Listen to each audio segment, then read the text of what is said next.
3 मिनिटात 30 बातम्यांचा आढावा घेऊयात.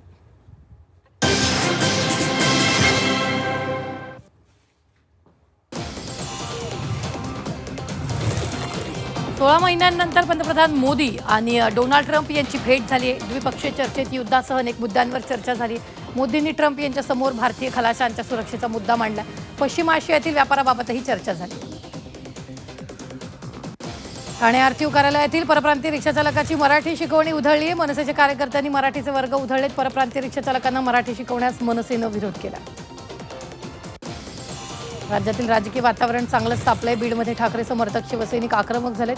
बंडखोर खासदारांविरोधात शिवसैनिकांनी जोरदार घोषणाबाजी करत प्रतिकात्मक पुतळ्याचं दहन केलं. संबंधित खासदाराच्या भूमिकेचा निषेध करण्यात आला. वर्धापन दिनानिमित्त दोन्ही शिवसेनेकडून बॅनरबाजी करण्यात आली. मातोश्री परिसरात बॅनर झळकले तर बॅनरमधून शिंदेंच्या शिवसेनेकडून ठाकरेंना डिवचण्याचा प्रयत्न करण्यात आला. प्रत्येक नोंदणीकृत दिंडीला 20,000 रुपये अर्थसहाय्य देणारे. आषाढी वारीच्या पार्श्वभूमीवर सरकारचा महत्त्वाचा निर्णय. महिलांसाठी प्रत्येक पालखी तळावर स्वतंत्र जर्मन हँगर्स उभारण्यासही मान्यता देण्यात आली. पावसानं दांडी मारल्यानं राज्यात तीव्र पाणी संकट आहे. नाशिकमध्ये दर शनिवारी पाणीपुरवठा बंद राहणार आहे. नवी मुंबई स्विमिंग पूल, वॉशिंग सेंटर बंद. धरणांनी तळ गाठला. बळीराजाच्या नजरा आभाळाकडे लागल्या.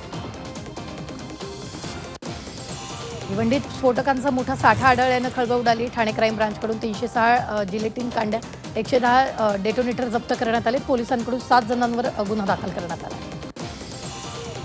पुणे आणि पिंपरी चिंचवड शहरातील 198 किलोमीटर लांबीचे रस्ते चकाचक होणार आहेत. पुढील वर्षी जानेवारी महिन्यात होणाऱ्या पुणे ग्रेट टूर सायकल स्पर्धेच्या निमित्तानं रस्ते चकाचक होतील. तर रस्त्याची खोदाई सप्टेंबरपर्यंतच करण्याचे आदेश देण्यात आलेले आहेत.